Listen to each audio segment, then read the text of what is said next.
너희는 온전한 11조를 창고에 들여놓아 내 집에 먹을거리가 넉넉하게 하여라. 이렇게 바치는 일로 나를 시험하여 내가 하늘 문을 열고서 너희가 쌓을 곳이 없도록 복을 붙지 않나 보아라. 나 만군의 주의 말이다. 현재 이어질 우리라는 타이틀을 가지고 시리즈 설교를 진행 중에 있고요. 말라기서에 담긴 육문육답, 하나님과 이스라엘 간의 육문육답을 토대로 그 6가지 육문육답 안에 담긴 6가지 관계를 여러분들과 하나씩 나누고 있습니다. 오늘은 5번째 시간으로서 공동체와의 관계라고 말씀드릴 수 있을 것 같아요.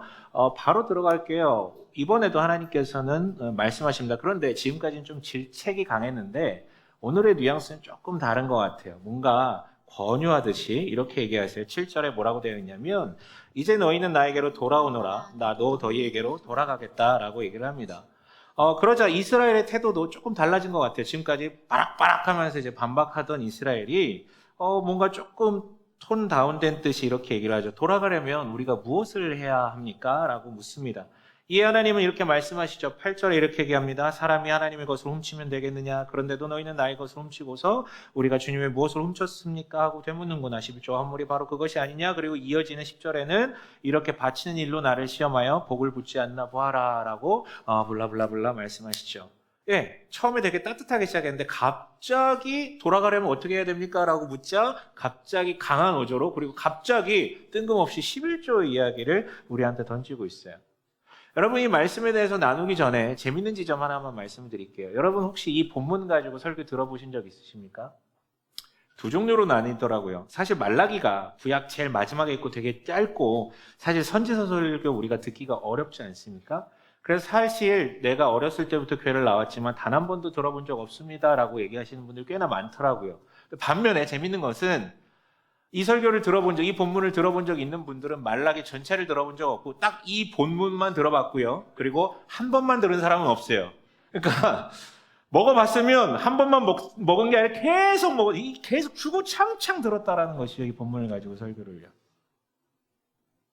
그렇다면 오늘 이 본문을 듣고 만약에 많이 들어보셨던 기억이 있으신 분들은 좀 불편할 거예요. 왜냐하면 그때 논조는 분명하게 앞에서 막 잡아먹을 듯이 어디 하나님의 것을 훔치려고 드느냐라고 하면서 소리치시면서 그러니까 복받으려면 11조 내라라고 뭐 이렇게 선언하는 메시지를 들었을 가능성이 크니까요. 불편하겠죠. 물론 이제 또 다른 분들은 불편하실 것입니다. 오늘 여기 처음 오신 분 혹은 오랜만에 오신 분 좀 불편하시겠죠. 왜냐하면 뭐야 갑자기 헌금하라는 거야? 뭐야 똥 밟았나 보다 막 이러실 수도 있는데 그런 거 아닙니다. 오해하지 마셨으면 좋겠어요. 저는 지금 5주째 그리고 다음 주까지도 말라기서를 계속 연속적으로 강의할 거고요. 그리고 미리 말씀드리지만 교회 재정 어렵지 않습니다. 때가 돼서 하는 거 아니에요 절대로. 그리고 현재 헌금 안 하시는 분들을 저격하는 것도 아닙니다. 누누이 말씀드리지만 저는 누가 헌금 얼마나 하는지 잘 모릅니다. 보지 않아요. 편견 가질 것 같아서 저는 저를 못 믿어요. 보는 순간 막 이럴 수도 있을 것 같아서 보지 않습니다. 그럼에도 불구하고 누군가에겐 혹은 많은 이들에겐 불편할 수 있는 이 본문을 어떻게 전달해야 될지 진짜 한 주 동안 진짜 머리 싸매고 고민을 했는데 단서를 좀 찾은 것 같아요. 하나님께서 분명하게 10절에 이렇게 얘기하셨죠. 온전한 11절을 들여놓아 나를 시험하여 복을 붙지 않나 보아라.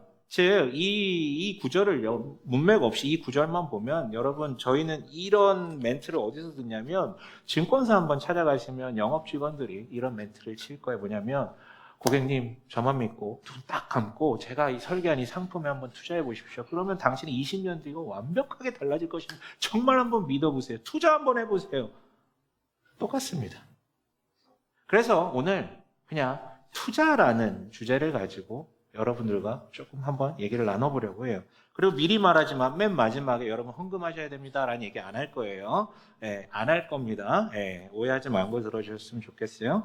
3가지를 나눌게요. 첫 번째는 투자를 통해 엿보는 신앙 이야기에 대해서 조금 길게 나누고요. 두 번째는 공동체와 헌금의 관계가 어떻게 구성되어 어떤 연관성이 있는지. 그리고 마지막은 우리는 도대체 무엇에 투자해야 하는지에 대해서 좀 얘기를 나눌게요. 여러분, 저는 증권사에서 파견 나온 사람 아닙니다. 그리고 돈 얘기 많이 하겠지만 결론은 믿음 얘기예요. 잘 들어보셨으면 좋겠어요. 저는 작년부터 투자에 대해서 좀 공부를 시작을 했습니다. 이유는 2가지였어요. 하나는 여기 젊은 분들 많잖아요.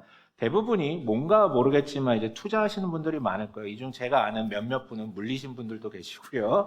아무튼 심심한 위로를 표합니다. 아무튼 이제 투자하시는 분들이 많은데 이 사람들이 이 얘기를 되게 많이 알고 있고 많이 얘기를 하는데 나는 거기에 대해서 전혀 모르는 상황 속에서 여러분들과 대화하는 게 좀 제한되더라고요. 그러니까 무엇에 고민이고 무엇 때문에 고통스럽고 무엇 때문에 즐거운지에 대해서 전혀 이해를 못하니까 알 필요가 있겠다. 두 번째는 한 3년 전에 돈에 관련된 시리즈 설교를 했었어요. 여러분 그건 찾아 들어보셔도 좋습니다. 저는 지금도 그 설교에 대해서 번복할 일이 없어요. 성경적 근거를 분명히 말씀드렸고요. 근데 분명한 건 그렇게 설교를 하고 나서 그게 책으로까지 엮여져서 나왔는데 그 책을 읽은 한 목사님이 저한테 물어보더라고요. 전화로. 그래서 목사님은 지금 현재 투자를 하고 계시나요? 왜냐하면 책 중간에 이제 투자에 관련된 이야기도 조금 넣었거든요. 근데 제가 대답했죠. 아니요, 저는 투자하지 않습니다. 저는 지금 현재 돈이 없기 때문에요. 그리고 이제 끊었는데 너무 비릿한 거예요. 신은 하지도 않으면서 너무 쉽게 사람들한테 얘기하는 게 너무 선비질 같이 느껴지는 거예요. 너무 비겁하게 느껴지는 거예요. 그래서 좀 열심히 공부했어요. 작년에 진짜 전 또 뭐 이렇게 관련된 책들 다 사봐가지고 막 열심히 공부했죠. 그리고 나서 깨달은 게 있습니다. 겁나 재밌다. 너무 재밌다. 야, 성경보다 더 재밌네. 뭐 이걸 하나 이제 우선 깨달았어요. 근데 그거보다는 제가 깨달은 한 가지를 설명드리고 싶은데 이거예요. 뭐냐면 투자라는 게 저는 숫자 이야기, 경제학 이야기인 줄 알았는데 보니까 이제 심리학 이야기더라고요. 인간 심리에 관한 이야기더라고요. 그러니까 예를 들면 이런 거예요. 한 회사가 있습니다. 그 회사에 가치가 있습니다. 그리고 그 회사에 대해서 사람들이 평가하는 가격이 있겠죠. 근데 재밌는 건 이 가치와 가격이 상응하지 같지 않다라는 거예요. 무슨 얘기냐면요. 한 회사의 가치는 어떻게 결정됩니까? 뭐 어떻게 결정되냐면 그 회사가 자산을 얼마나 갖고 있느냐, 현금 흐름이 어떻게 되느냐, 그 성장성이 어떻게 되느냐, 그 시장 전망이 어떻게 되느냐에 따라서 가치가 매겨지죠. 저 회사는 이 정도 가치를 갖고 있어. 근데 가격이요, 여러분 그 가치에 정확하게 연동되지 않습니다. 가격은 누가 매기는 거냐면 사람들이 매기는 거예요. 그러니까 가치는 그 회사가 갖고 있는 뭐 힘이겠죠. 근데 그거에 의해서 가격이 매겨지는 게 아니라 그 회사를 바라보는 사람들의 심리에 의해서 가격이 왔다 갔다 한다는 거. 이런 거죠. 그 회사가 사실 별 볼 일 없는 회사라도 사람들이 믿기 시작하면 저 회사에 투자하면 우린 떼돈 벌 수 있어라고 많은 사람들이 믿기 시작하면 가격이 천정부지로 올라갑니다. 반대로 그 가치가 굉장히 대단한 회사라도 사람들이 저 회사는 볼품 없어. 어차피 뭐 없어라고 믿기 시작을 하면 그 회사는 가치만큼 가격을 받지 못하고 뚝 떨어지게 되는 것이죠. 반대도 있습니다. 정말 볼품없는 회사인데 당장 돈을 못 버는데도 불구하고 숫자도 참 처참한데도 불구하고 믿어주면 오른다라는 거예요. 그러니까 사람들의 심리에 의해서 가격이 결정된다는 것이죠. 그래서 여러분 투자라는 것은 두 가지로 구분되는 것 같습니다. 진짜 투자와 투기로 구분되는 것 같아요. 여러분 투기가 뭔지 아십니까? 그 회사가 얼마나 괜찮은 회사인지는 관계가 없습니다. 관심이 없습니다. 그 사람의 관심은 당장의 이득이에요. 그래서요, 그 회사가 어떤 회사인지 소개를 듣지 않아도 여기에 투자하면 돈 엄청 번대라는 그 말에 따라 들어갑니다. 반대도 마찬가지죠. 그 회사가 얼마나 괜찮은 회사인지는 관심이 없습니다. 조금이라도 손해보는 것 같으면 바로 던져버리죠. 손절해버립니다. 반면에 여러분 투자자는 어떻습니까? 투자자는요 완전 반대로 움직입니다. 남 이야기에 귀를 기울이지 않습니다. 자기가 공부해요. 이 회사가 정말로 괜찮고 건실하고 앞으로 성장성이 대단한 회사인지 진짜 꼼꼼하게 따져보고 공부한단 말이에요. 그리고 남말하고 상관없이 자기가 확신을 갖게 되면 투자하는 거예요. 그래서 오래 갑니다. 왜냐면 내가 확신이 있게 들어갔으니까. 그런 면에서 여러분 투자는 신앙의 언어랑 굉장히 비슷합니다. 여러분 세상에 둘러보면요 우리가 믿어줄 만한 것들이 되게 많습니다. 그렇죠? 우리에게 복을 준다고 여길 만한 것들, 대놓고 복 준다고 얘기하는 그런 존재도 있지만 그냥 내가 믿는 거죠. 저걸 따라가면 저걸 얻게 되면 나에게는 굉장한 복이 있을 거야 라고 제가 믿는 경우들이 있어요. 되게 많습니다. 사람도 있고요, 명예도 있고요, 관계도 있고요, 뭐 권력도 있고요, 뭐니 해도 돈과 같은 것들이 있겠죠. 왜? 믿어주는 거예요. 되게 많습니다. 투자할 만한 것들. 근데 그리스도인은 무엇입니까? 그 모든 것들 중에 뭐 좋은 것도 있고 나쁜 것도 있겠지만 그 모든 것들 중에 유일무이한 하나님이 최고의 가치가 있다라고 확신하고 뛰어든 사람, 저 분을 통해서만 우리의 진정한 복이 주어진다라고 믿는 사람만 거기 뛰어드는 건 아닙니까? 한마디로 복음에 투자하는 것이죠. 근데 여러분 여기서 잠깐 재밌는 지점이 있습니다. 많은 이들은요, 진짜 대놓고 투기하는 사람 아닌 이상 많은 이들은 나는 지금 건강한 투자자라고 생각할 가능성이 크다라는 거예요. 근데 그게 진실일까요? 그게 평소에는 잘 모릅니다. 그런데 문제가 터질 때 그게 드러나요. 뭔 얘기냐면 사실 대부분의 투자자들은 투기자인데 무슨 소리냐면 작년에 은퇴했던 투자의 신이라고 불리는 워렌 버핏이란, 여러분 이 사람 이름 정도는 한번 들어보셨을 거예요. 실제 뭐 주식을 하든 말든. 근데 이 사람이 굉장히 많은 명언을 남겼는데 되게 유명한 말을 했어요. 뭐라고 얘기했냐면 10년 동안 소유할 수 없는 회사의 주식이라면 단 10분도 갖고 있지 말라라고 얘기했어요. 여러분 이 말 지키기 쉬울까요? 어려울까요? 투자 안 해보신 분들은 쉬울 수 있다고 생각해요. 그냥 묵혀놓고 그냥 가만히 있으면 되지. 근데 투자해보신 분들은 이게 얼마나 어려운 말인지를 아실 거예요. 왜냐하면 주가라는 건 절대 직선으로 가지 않거든요. 이렇게 가요. 네, 진짜 이렇게 갑니다.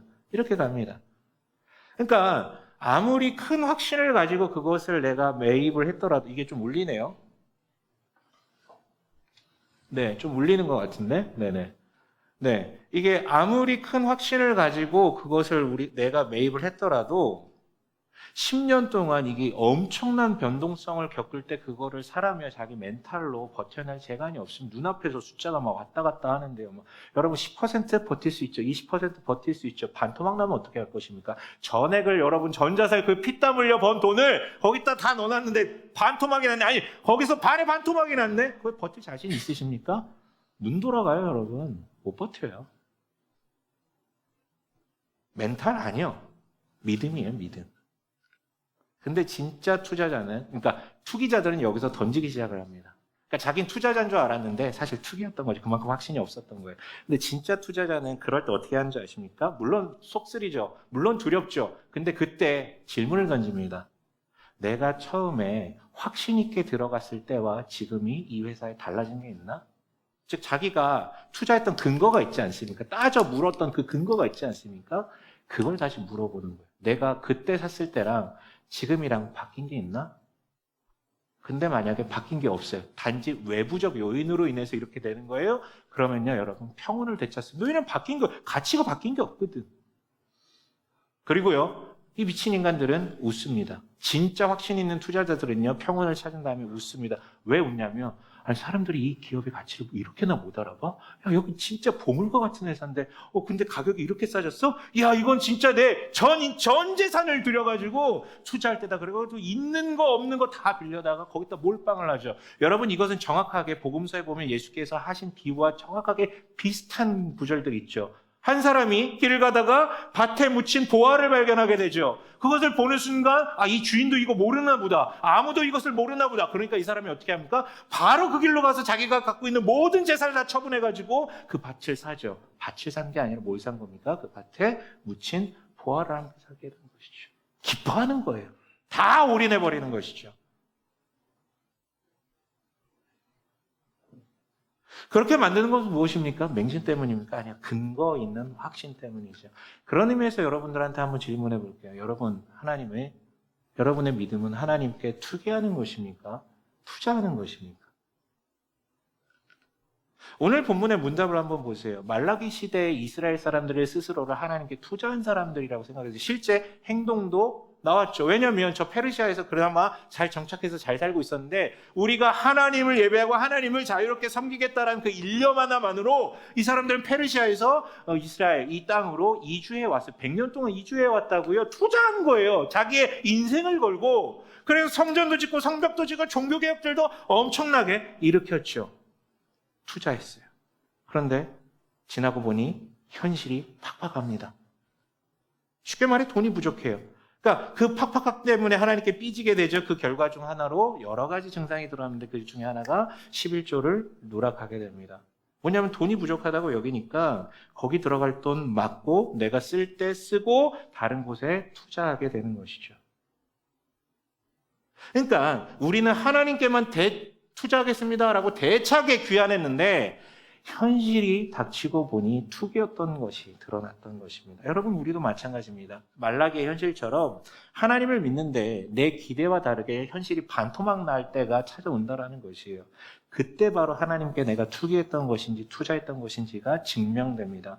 투기자는요, 하나님께 했던 거 걷어드립니다. 물론 여전히 신앙생활 표면적으로는 하고 있을 수 있어야 하지만 하나씩 걷어들이게 되는 것이죠. 그러나 여러분, 바꿔서 투자자는 어떻습니까? 진정한 하나님께 투자한 사람은 어떻습니까? 아까 얘기했잖아요. 투자 근거를 묻습니다. 눈에 보이는 현실을 보는 게 아니라 투자 근거를 묻는 거죠. 내가 처음에 왜 하나님을 믿기로 했지? 내가 왜 교회를 다니게 됐지? 내가 왜 하나님께 나의 삶을 따르겠다라고 선언하면서 그렇게 신앙생활을 해왔지라고 처음으로 돌아가서 투자 근거를 진지하게 물어보는 거죠. 물어봤는데 달라진 게 없다면, 하나님의 가치가 그대로라면 오케이. 이것은 현실적으로 지금 현재 내 눈앞에 있는 것이 외부적 요인으로 인해서 흔들리는 것뿐이지 하나님은 변한 게 없어요.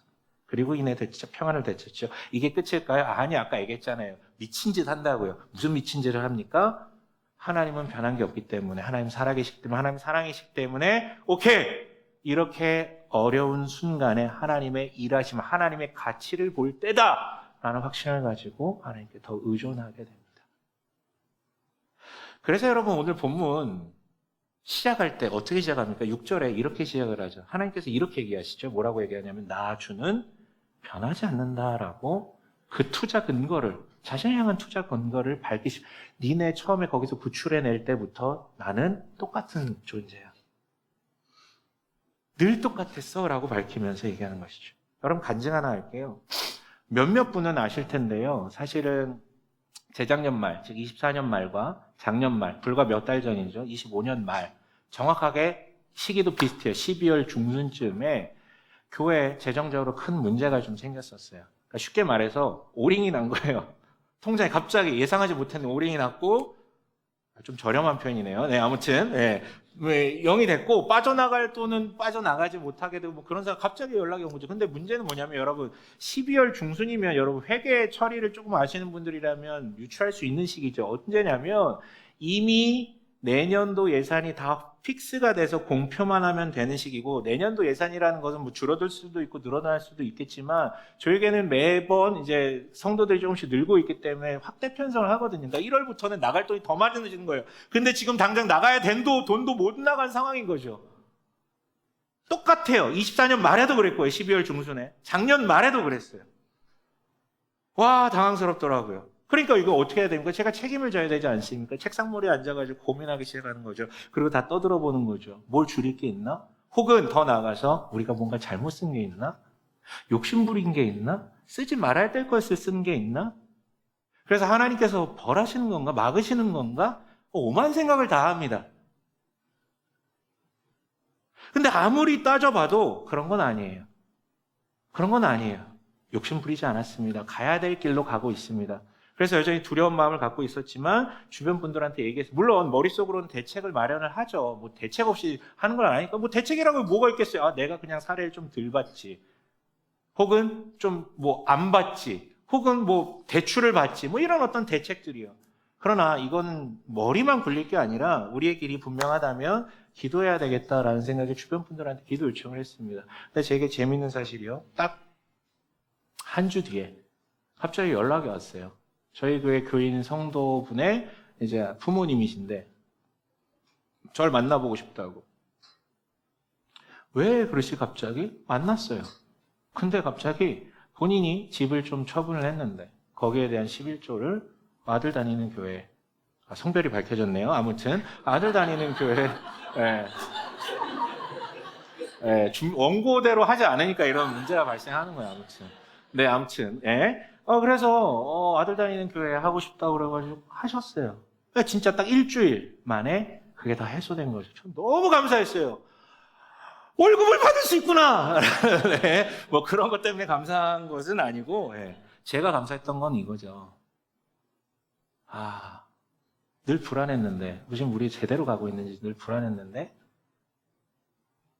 그 길에 대해서 인정해 주신 것 같아서 너무 감사했어요. 근데 되게 재밌는 건 작년 말, 딱 12월 중순 똑같은 일이 발생합니다. 와, 미치겠더라. 근데 올해는 조금 괜찮았어요. 왜냐하면 작년 사례가, 그 1년 전 사례가 있잖아요. 그래서 동일하게 따져봤죠. 우리 지금 욕심 부리고 있는 건 있는가? 잘못된 길을 가고 있는 거 있나? 그게 아닌 것 같아요. 그래서 주변 한 사람들한테 기도 요청했습니다. 작년보다는 마음이 훨씬 평온했죠. 근데 정확하게 또 한 주밖에 안 지났는데 또 연락이 왔어요. 저희 교회 교인은 아닌데 집을 처분했는데 그 11조를 이음숙 교회가 좀 잘 하고 있는 것 같아서 이 교회에 헌금하고 싶다라고 연락이 왔어요. 너무 감사하잖아요. 너무 감사하잖아요. 그래서 제 마음에 이제 결심을 했죠. 주님, 내년도에는 강남에 사시는 분한테 좀, 이 정도 말고 좀 강남 피치가 비싸잖아요. 그건 장난이에요. 그렇게 기도 안 했어요. 근데 역시나 확신을 갖게 됐죠. 너무 감사하다. 이 길에 대해서 지지해 주시는 것 같아서요. 여러분, 두 번째로 넘어갈게요. 그렇다면 헌금과 공동체의 관계는 무엇입니까? 갑자기 여러분 누군가는 의문을 표할 수 있어요. 아니, 여기서 왜 갑자기 공동체 이야기 납니까? 아니요, 나올 수 있어요. 왜냐하면 여러분 한 사람의 신앙이 조금 뒤틀어지거나 삐졌을 때, 즉 믿음에 조금 이제 크랙이 갔을 때 드러나는 증상들이 되게 많지만 대표적인 것은 이제 교회에서 잘 보이지 않습니다. 주의를 안식이라고 불리는 것들을 잘 지키지 않게 되죠. 그럴 수 있죠. 근데 여러분 그 문제는요, 그냥 본인 문제로 끝나요. 본인에게만 영향을 미친다고요. 끽해봤자 자기 가족에게만 영향을 미친다고요.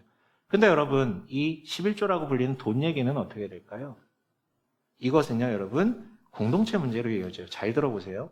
여기서 11조에 대해서 설명을 드릴게요. 이 얘기는 한 번 혹은 두 번 정도 마태복음 설교하면서 한 적이 있는 것 같은데요.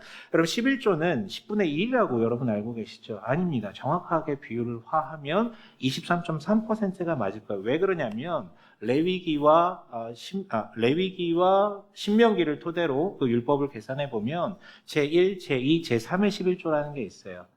특별히 이제 제3의 11조는 3년마다 하는 것이기 때문에 그렇게 계산하면 23.3%가 나오는 거예요.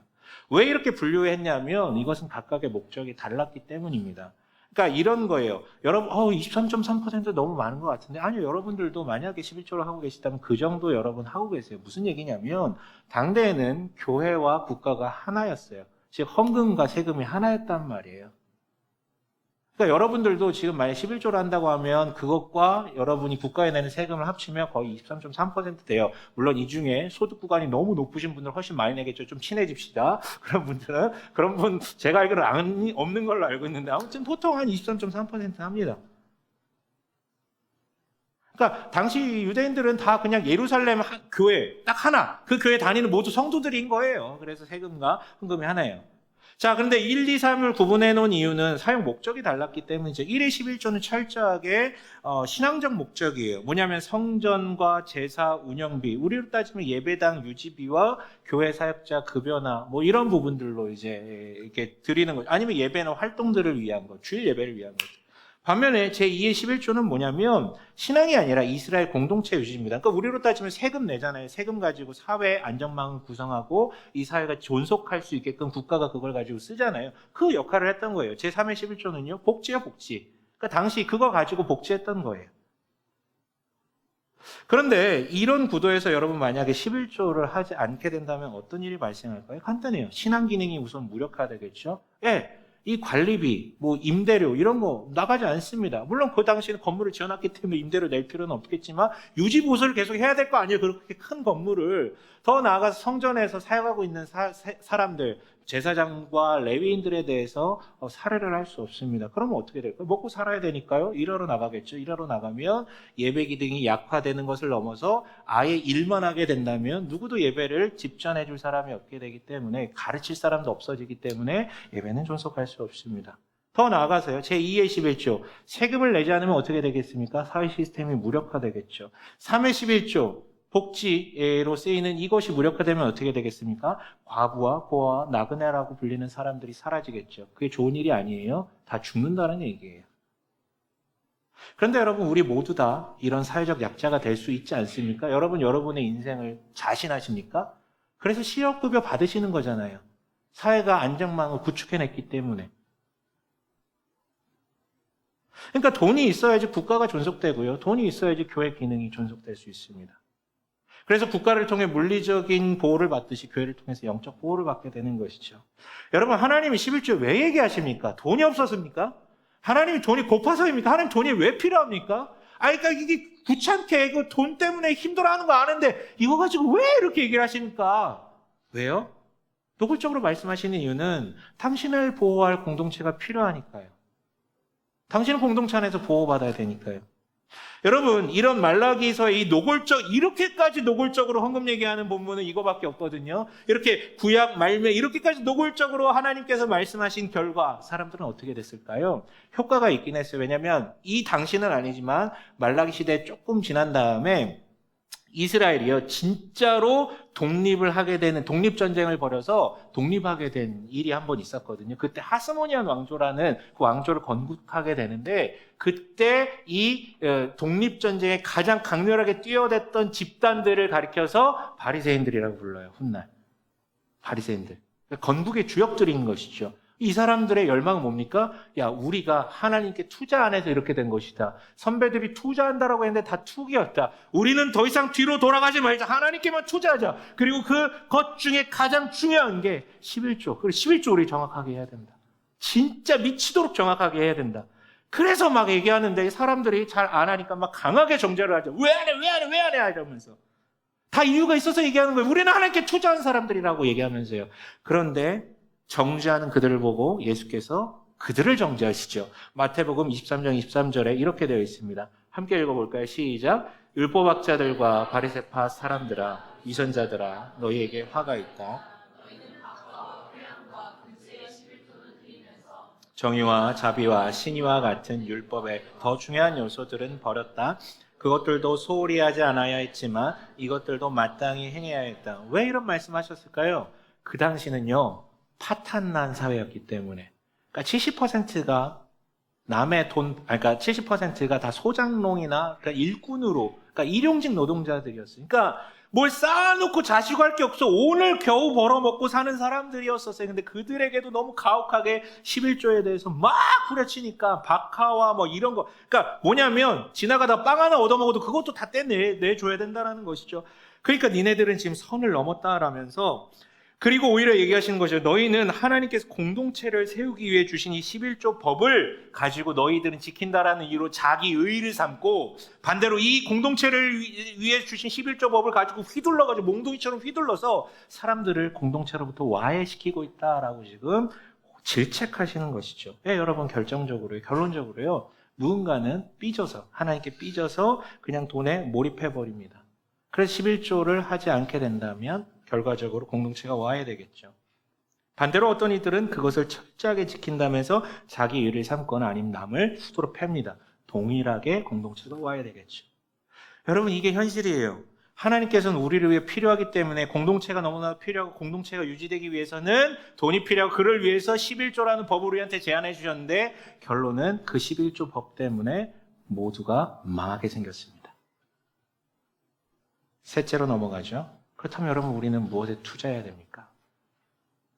여러분, 만약에 현실에서 여러분 돈 어디 투자해야 되냐 궁금하신다면 워렌 버핏의 이야기를 보십시오. 그 사람은 정말 대단한 사람입니다. 정말 대단한 사람이, 저는 존경스럽습니다. 그 뚝심과 그 냉철함에 대해서. 그러나 여러분, 투자자를 보려면 성공한 투자자도 봐야 되겠지만 확실하게 망한 투자자도 한번 보셔야 되지 않겠습니까? 반면교사 삼아야 돼. 이렇게 하면 망한다. 이렇게 투자하면 당신은 열흘 만에 망한다. 뭐 이런 사람들 있잖아요. 그 반면교사 삼을 최악의 투자자를 한 명 소개해드리죠. 인류 역사상 이렇게까지 오랜 기간 투자한 사람이 없었고, 이렇게까지 많은 에너지를 들여가지고 투자한 분이 안 계십니다. 그 분의 이름은 바로 여호와 하나님이시죠. 그분은 올인하셨어요. 한 종목에만. 그는 바로 우리라는, 인간이라는, 하나님의 형상이라는 존재들입니다. 그리고 그는 세상에 처음부터 지금까지 그 투자의 손길을 거둔 적이 없으세요. 도리어 이렇게 얘기하셨죠. 오늘도 얘기하시잖아요. 6절에 뭐라고 되어 있습니까? 함께 읽어볼까요? 시작. 나 주는 변하지 않는다. 그러므로 너 야곱의 자손아, 너희는 멸망하지 않는다 라고 얘기하고 있죠. 여러분, 말라기서 보면 이 사람들이 얼마나 하나님께 심판받아야 되는 이야기들이 많은지 우리 다 봐왔어요. 지난주만 해도 그 심판의 목록들에 대해서 우리가 다 나누지 않았습니까? 그런데 결과적으로 하나님은 뭐 얘기하는 거예요? 나는 너희를 향한 투자를 절대 거두지 않겠다. 너희는 멸망하지 않을 거다. 나는 너희를 향한 손길을 절대 거두지 않을 거다라고 선언하시잖아요. 여러분, 그것은 그리고 증명됩니다. 보십시오. 아까 10절 우리 읽었었는데요. 뭐라고 얘기합니까? 나를 시험하여 복을 붙지 않았나 보라 라고 블라블라블라 얘기하시잖아요. 근데 여러분, 이 발언이 불편하게 들리십니까? 저도 처음에는 좀 불편하게 들렸죠. 근데 여러분, 곱씹을수록 이 발언은 너무나도 감동적인 발언이에요. 왜냐하면 이 표현에 주목해 보십시오. 나를 시험하여 라고 얘기하지 않습니까? 여러분, 이거 너무나도 감격스러운 거예요. 왜냐하면 여러분 잘 들어보십시오. 여러분 학교 다니셨잖아요. 시험 보셨잖아요. 그렇죠? 학교 다니시면서. 다 꾸르셨나요? 시험 보셨죠? 누가 문제를 내고 누가 시험 문제를 풉니까? 그러니까 누가 시험을 내고 누가 시험을 받습니까? 나보다 권위자이고 나보다 많이 아는 분이 시험을 내는 거고요. 학생이고 모자르고 부족한 사람들이 시험을 받는 것입니다. 그게 당연한 것이겠죠. 근데 오늘 뭐라고 얘기하십니까? 여러분들, 우리는 11조니 시험, 이런 어떤 자극적인 표현, 11조가 자극적인 표현은 아니지만, 이런 표현들에만 주목하지만, 여러분, 그게 아니에요. 나를 시험하여 보라라는 이 표현이 얼마나 대단한 표현인지. 본인이 우리보다 낮아지겠다라는 거예요. 너희들이 선생님이 돼보라는 거예요. 이스라엘보다 더 낮은 자로 가시겠다라는 거죠. 그리고 여러분, 그분은 정말로 변하지 않으십니다. 그놈의 망한 투자를요, 끝까지 거두지 않으시고 손절치지 않으시고 여전히 이어가세요. 투자 방법 역시도 똑같습니다. 우리를 돌이키기 위해 자신을 한껏 낮추고, 그냥 낮추는 게 아니라 인간들보다 더 낮추시는 이 방법을 중단하지 않으세요. 그리고 결국 이 변하지 않는 하나님의 변하지 않는 방법은 계속됩니다. 어떻게 해요? 최후의 투자, 본인의 올인, 본인의 전부를 다 우리에게로 밀어 넣으시죠. 그게 바로 예수 그리스도라는 그분이십니다. 전부인 아들을 내어놓으시죠. 그리고 그분은요, 늘 하던 방식대로 낮은 곳으로 임하십니다. 이 땅에 오셨죠. 이 땅에 오신 것만 끝입니까? 우리 다 알고 있잖아요. 그냥 이 땅이 아니라 가장 피폐한 저 마구간 짐승들 사이로 내려가시죠. 근데 그게 끝인가요? 아니요, 우리는 알고 있죠. 요한복음 3장 16절 아시지 않습니까? 뭐라고 합니까? 요한복음 3장 16절은요. 하나님께서 이 세상을 사랑하사 독생자를 주셨으니 그는 이를 믿는 자마다 멸망치 않게 하려 하심이니라. 즉 우리를 향한 야곱아 나는 너희를 멸망치 않게 하겠다라는 그 약속을 끝까지 지켜내시는 것이죠. 어떻게 해요? 죽음으로 말미암아. 우리 저 밑에 내려가셔서요. 하나님은 단 한 번도 변한 적이 없으십니다. 우리를 멸망시키지 않고 대신 자기가 멸망당하시죠. 이 자리에 아직 하나님을 믿지 않는 분들 말씀드릴게요. 당신은 이미 투자하고 있습니다. 저는 주식을 산 것도 아닌데요. 부동산을 한 것도 아닌데요. 아니요, 여러분 이미 투자하고 계십니다. 인생에 있어서 이미 투자하고 계십니다. 여러분이 나의 삶을 복되게 만들 것 같다라고 여기는 것들에 이미 시간과 돈을 투여하고 계세요. 사람, 명예, 관계, 직위, 권력, 다양한 것들에 여러분들 이미 투자하고 계십니다. 근데 진지하게 그 투자 근거를 살펴보십시오. 조금이라도 어려움이 다가온다면 혹시 그것을 계속해서 붙잡으실 수 있으시겠습니까? 아니면 날려버리실 것 같습니까? 진지하게 살펴보십시오. 그리고 하나님을 찾아보십시오. 하나님을 찾는다는 건 다른 것이 아닙니다. 이 투자 근거가 된 예수 그리스도를 보다 더 살펴보십시오. 그럼 찾게 될 것입니다. 이어서 이 자리에 계신 하나님을 믿는 분들께 말씀드립니다. 혹시 흔들리십니까? 혹시 당신의 믿음 흔들리십니까? 그렇다면 여러분 묻겠습니다. 투자 근거를 물으셔야죠. 처음에 왜 하나님을 믿으셨습니까? 왜 그분의 뒤를 따르기로 결단하셨습니까? 그것을 물으십시오. 그리고 또 물으십시오. 당신이 믿는 그 하나님은 변하셨습니까? 변하셨나요? 변하셨나요? 혹시 변한 건 당신의 마음과 당신의 눈에 보이는 현실이 바뀐 건 아닌가요? 외부적 조건들이요. 다시 똑같습니다. 그분들도 하나님께 투자했던 근거이자 증거가 되는 예수 그리스도께 주목하십시오. 그가 나를 위해 어디까지 하셨는지에 주목하게 된다면 다시 투자 근거를 갖고 되찾고 평온이 되돌아오고 더 나아가 그분께 더 나아가게 될 것입니다.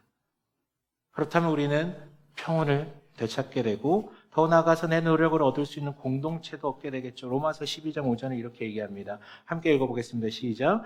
이와 같이 우리 많은 사람이 그리스도 안에서 한 몸이 되어 서로 지체가 되었느니라. 예, 그리스도를 되찾을 때 여러분에게는 공동체, 교회 공동체도 되찾게 될 것입니다. 마무리를 하죠. 그래서 오늘 헌금하라는 이야기 안 하냐고요? 안 한다고 말씀드렸잖아요. 하지만 이 표현 하나만 말씀드릴게요. 감리교회 창시자였던 존 웨슬리가 했던 말인데요. 촌철살인입니다. 이렇게 얘기하죠. 사람이 회심할 때 마지막으로 회심하는 곳은 그의 호주머니다. 그의 지갑이다. 라고요. 헌금은요, 알아서 하십시오. 당신의 투자 근거에 따라서 하시면 됩니다. 하시면 돼요. 얼마를 어떻게 해야 되는지 제가 아무리 얘기해봤자 그거 죄책감만 갖게 되거나 혹은 반대로 자기 의의만 갖게 됩니다. 투자 근거를 보십시오. 그리고 근거가 있다면 하십시오. 돈 있는 곳에 마음이 있고 마음 있는 곳에 돈이 있으니까요. 다만 제가 여러분들에게 얘기해 드릴 수 있는 것은 당신이 투자해야 할 인생에 있어서 유일하게 절대 놓치지 말고 투자해야 될 유일한 분은 하나님 한 분밖에 없다라는 사실만 전달하고 이 자리를 마치겠습니다. 모두 성투하시는 여러분 되시길 주님의 이름으로 축복합니다. 아멘.